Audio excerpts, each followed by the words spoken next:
Have you ever wondered why dragons pop up in stories from almost every corner of the world? From the misty mountains of China to the cold fjords of Scandinavia, these mythical beasts have captured our imaginations for thousands of years. But here's the fascinating part. Not all dragons are the same. In fact, their stories reveal a lot about the cultures that created them.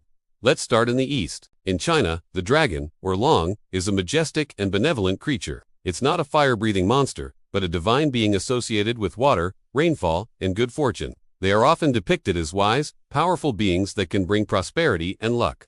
Think of the dragon dances during Chinese New Year. They were meant to scare away evil spirits and welcome a year of abundance. Japanese and Korean dragons share similar traits, often seen as water deities or guardians. So, in East Asia, seeing a dragon is generally a very good sign. They represent harmony, power, and the emperor himself. Now, let's fly over to Europe. Here, the story takes a much darker turn. European dragons are often portrayed as greedy, destructive monsters. They breathe fire, hoard treasure in dark caves, and terrorize villages. Just think of the classic knight-tinching armor story. What does the knight do? He slays the dragon to save the princess and win the kingdom.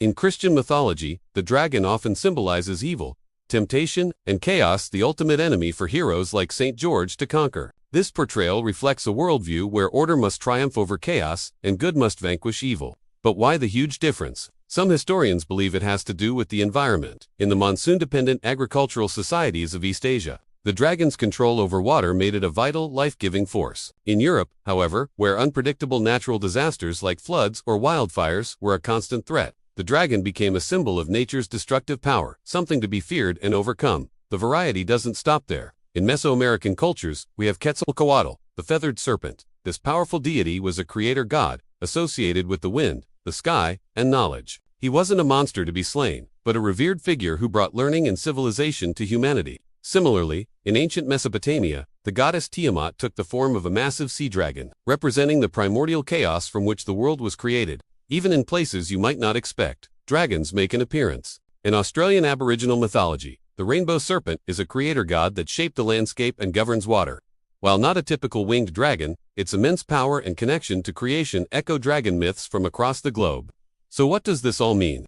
It shows us that dragons are more than just fantasy creatures. They are a reflection of our deepest hopes, fears, and beliefs. They embody our relationship with the natural world, sometimes as a benevolent provider, other times as a chaotic force to be tamed. Whether they are wise guardians of the East, treasure-hoarding beasts of the West, or creator gods from ancient civilizations, dragons hold a mirror up to the cultures that dreamed them into existence. The next time you see a dragon in a movie or a book, think about where it might have come from. Its story is likely much older and richer than you can imagine. Thanks for joining me on this journey through myth and legend. If you enjoyed this, don't forget to like, subscribe, and hit that bell icon for more deep dives into the stories that shape our world. See you next time.